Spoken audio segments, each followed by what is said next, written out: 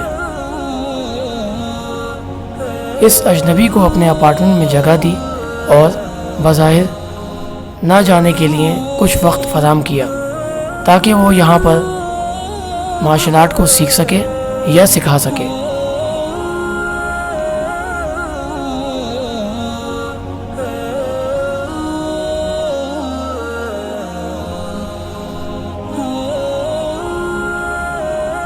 وو زونگ نے 10 سال تک تربیت دی، جس کے بعد اس باجی کو پڑھانے کی اجازت مل گئی۔ یہی وہ وجہ تھی کہ باجی کوان کا پرانا نام کائمین باجی کوان ہے، یعنی کھلے دروازے باجی کوان باکسنگ کے۔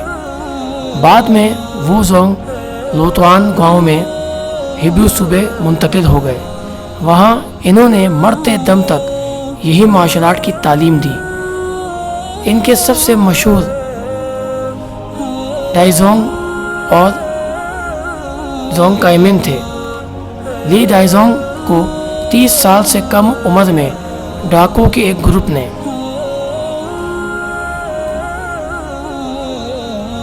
قافلے کی دفاع کرتے ہوئے مار ڈالا۔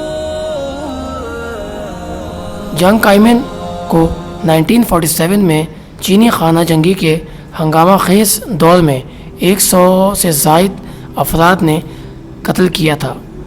لوتوان گاؤں ان دونوں ماسٹروں کے جلد موت کے باوجود باجی کوان کے لیے مشہور ہی رہا۔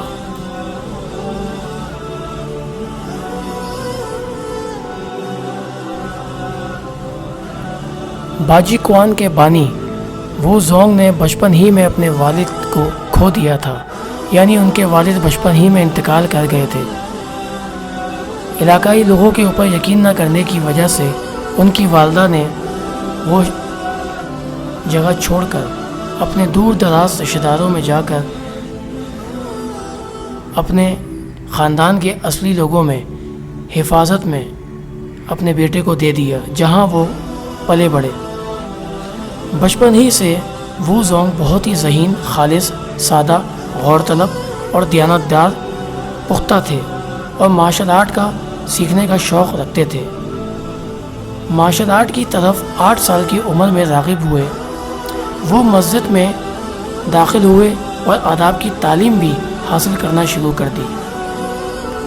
15 سال کی عمر میں ہی مارشل آرٹ کے معاملے میں بہت پختہ تھے۔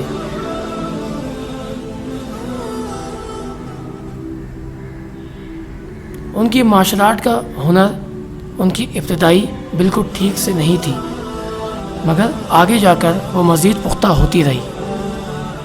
اس وقت باجی کوان کی ابتدائی پر بہت سے ماسٹر موجود تھے، مگر باجی کوان کے نام سے نہیں۔ میری تحقیق کے مطابق اگر ہم ہسٹری پڑھتے ہیں چائنیز مارشل آرٹ کی تو 1000 سال تک تو ملتی ہے۔ 1000 سال کے بعد اگر آگے جا کے پڑھیں تو ان نون لکھا آتا ہے، یعنی انہیں بھی نہیں پتہ کہ اور کون کون لوگ تھے چائنیز مارشل آرٹ کی تخلیق میں۔ لہٰذا سلطنت عثمانیہ اس سے بھی پرانی ہے، اور سلطنت عثمانیہ کے دور میں چین کے اندر مسلمانوں کا رجحان ہوا، رخ ہوا، اور اسلام کی تاریخ مزید زندہ کی گئی۔ مارشل آرٹ کے اندر بھی دیکھا گیا ہے کہ چین کے اندر بڑے بڑے مارشل آرٹ کے گرینڈ ماسٹرز بانی مسلمان پائے گئے ہیں۔ اس لیے آج بھی باجی کوان مارشل آرٹ چین کے اندر بڑے ٹریڈیشنل ماسٹرز اسے کرتے ہیں اور یہ بڑے سسٹمز کے اندر شمار ہوتا ہے۔